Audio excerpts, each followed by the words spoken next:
some things you're going to want to be aware of when we're on the trail today, one of which being this bad boy right here. This is Devil's Club. You can see from back there, not anything you're going to want to grab onto when you're looking for balance. Those spines extending from the top of the leaf all the way down the stem and the stock. Talk from personal experience, don't grab the Devil's Club. With the Devil's Club, there's also some other plants we might be talking about. We're a little bit ahead of our berry season, but we might be talking about some edible or medicinal properties that some of these plants may have, but please do not put anything in your mouth today. We don't know what you're allergic to, and I don't really know either, so we just won't eat anything today. We are in bear territory. I have this nice little can of bear spray right here. If I do help you through a section and point you through the way to go, I will want to loop back around and be in front, being that I do have this bear spray. But if we do see a bear, it should be cool. We're going to stay together. We're going to stay together as a group. We're going to be big. We'll be loud. We'll make our presence known. Ask anyone not to run. If you run, bears will chase you. They're a predatory animal. But pretty unlikely that we'll have that happen today.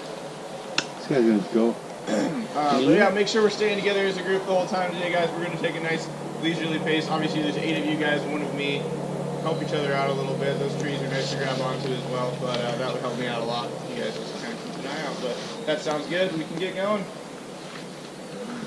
Looks pretty steep to start with. Holy smokes. I'll take the backside. Keep an eye on everybody. I'm always the last one. Yeah? Yeah.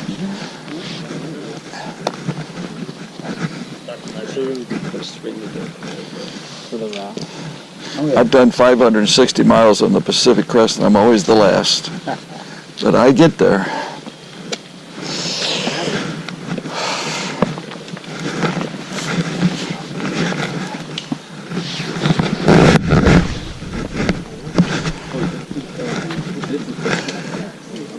Did you just grab me? No. I hit that. Wow. You know, when we see a bear, the last thing we're going to see is man.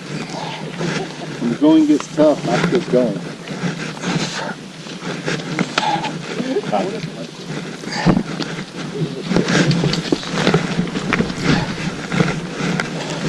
You're like grabbing hold of the cactus.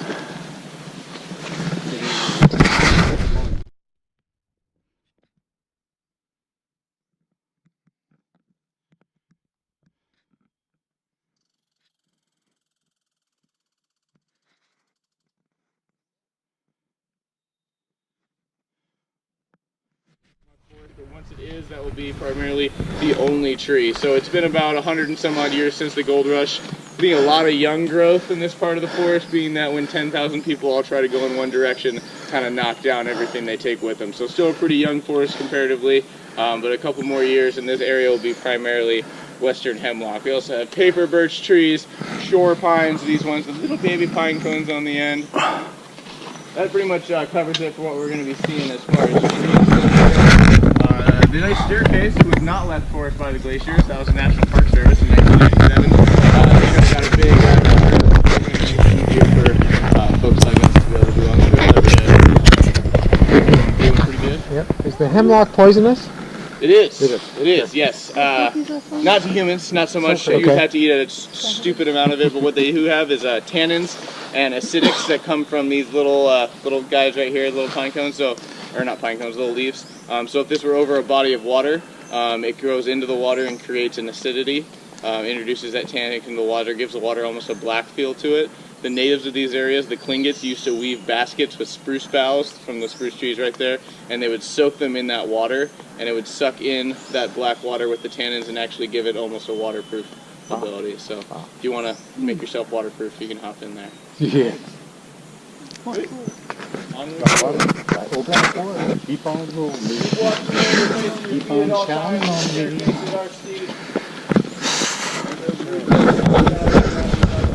Remember Soul Creek?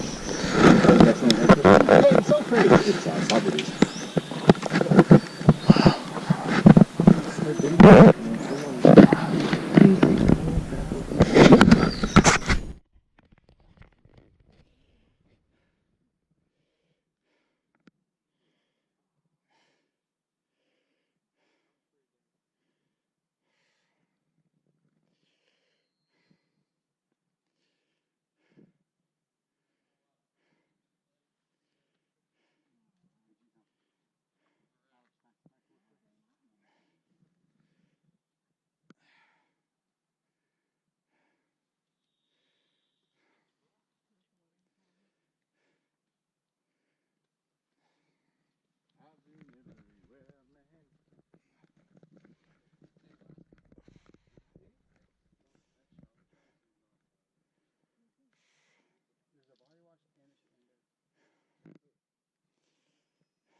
has a lot of fragrance to it.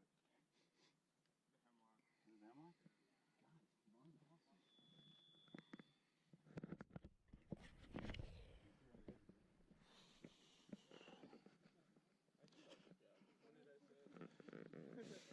Well, I run this tour now, so you guys get the exclusive one when I get out of the office.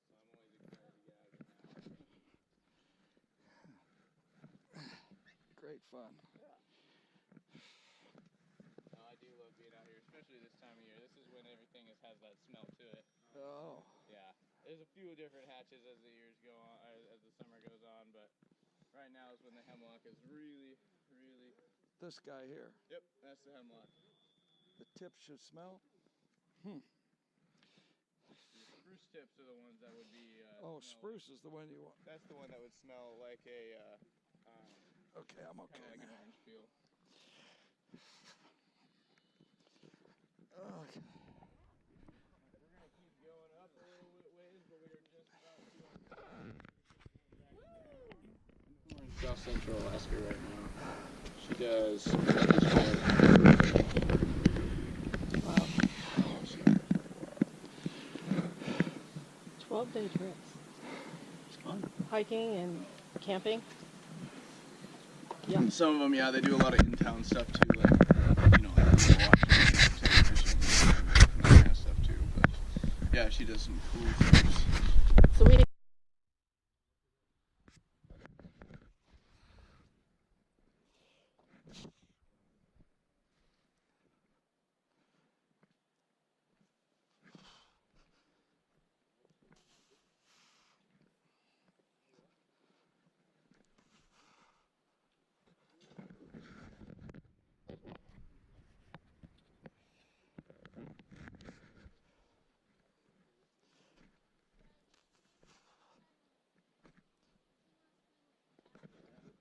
Oh, I got it. No From the beginning, nasty spines. I'm pretty healed up from our last little bushwhack through there. But especially if you're following waterways, like if you're following a small creek, trying to get up into some of the upper mountains into the Alpine, you're gonna have to get through the Devil's Club. It is quite a day. But the Devil's Club is part of a ginseng family. In the early season, before all these leaves and stems have bloomed, they have a bud at the end of their stem that you can pick off and eat raw. Kind of has a spicy carrot flavor. It's good in egg dishes and in soups. And then also the shaved bark. So what's underneath this stuff right here can be made into tinctures, teas, and balms, and a salve. The salves are my favorite part of the Devil's Club plant. Burns, bruises, bug bites, especially when the mosquitoes and the black flies get bad here in the summers. Usually towards the end of July is when we get a hot spell and the bugs get really bad. Swelling, mosquito bites, everything. I put that salve on just about everything, and it just smells nice. It can be used to treat arthritis as well. If you look in any holistic medicine book, there's just pages and pages and pages of Devil's Club on all the different uses for it. But yeah, we'll see. As cold as it is that you have so many bugs. When we get our heat, it gets hot. They just come out. It just happens, I mean, we got some mozzies going around right now, but this is nothing. But the black flies and the Black flies are brutal. Yeah. they are, and they're not like your typical black fly that you'd see elsewhere. They kind of look like a black hornet, almost. They have almost a bee body to them. We call them white socks, but technically they're black flies. Yeah, especially if you have never reacted to their saliva before, you swell up really bad. Like They bite you? Yeah, they bite, and you swell up. I mean, to the point of, like that kind of stuff. Wow. The kind of swelling that you'll push down on, and your skin takes about 10 seconds to come back up because it's so nasty. But those aren't around right now. So that's why you recommend hiking here in June. Yeah, well, the White Sox typically stay around the waterways. If you were doing the whole trail, you kind of get up and away from the water. But yeah, June's probably May and June are my favorite times of year because we haven't had we don't get the gnarly storm. Well, we get some storms. I guess we had a pretty good storm last week. But every season's different, but it definitely is getting hotter and drier every year that I've been here. So the Park Service routed us around that hill to discourage us from hiking on the Chillikoot? Well, that's the only other thing if we're looking a straight shot down right here, this is where the river is. So that trail on that ridge that we are on is literally as close as you can get to the river be on this side. Wow. The place that you could put a trail there. Yeah. Wow. 1.7 million people per summer. Really? 1 point. Oh my God. That's combined with your RVers and your state ferry people, but obviously a big chunk of that is the cruise ships. So we do the more and more that the Alcan and the Cassiar highways are popular, and your rent and RV businesses are picking up. More people are pulling into Skagway with RVs and trailers and stuff, which is cool. That's what my parents are driving up in like 3 weeks. They're super stoked. Yeah, I'm excited to have them up here. Huh.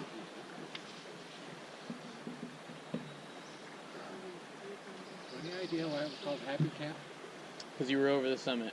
All right. Yep, because you were over the hardest part. That was the happy camp. Sheep camp, there is no mountain, there's no sheep in this area, but the people who were here around there were seeing mountain goats, and they'd never seen a mountain goat before, so they thought it was a dull sheep. So that's where the name sheep camp comes from. Awesome.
And it's gone. That was fun while it lasted.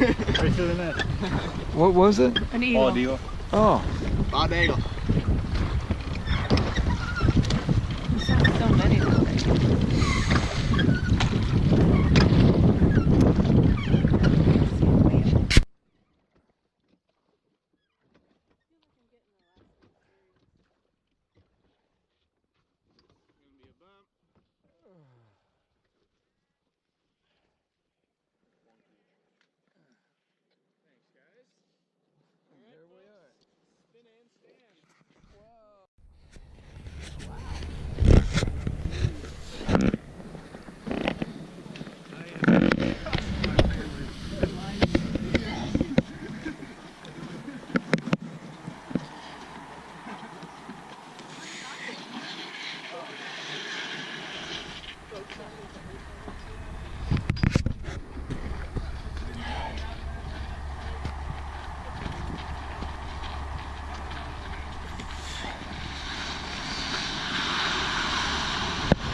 there's a,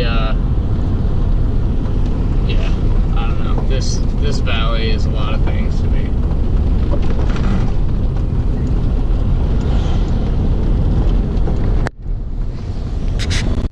call that one Pyramid. Is this guy over here, the pointier one? The full irony of a mountain being called No Name. And then these are the twin Dewey Peaks. They're both in the clouds right now, but those two, and then Yatemint, that big volcano looking one that we saw in the river, those are the three I haven't done.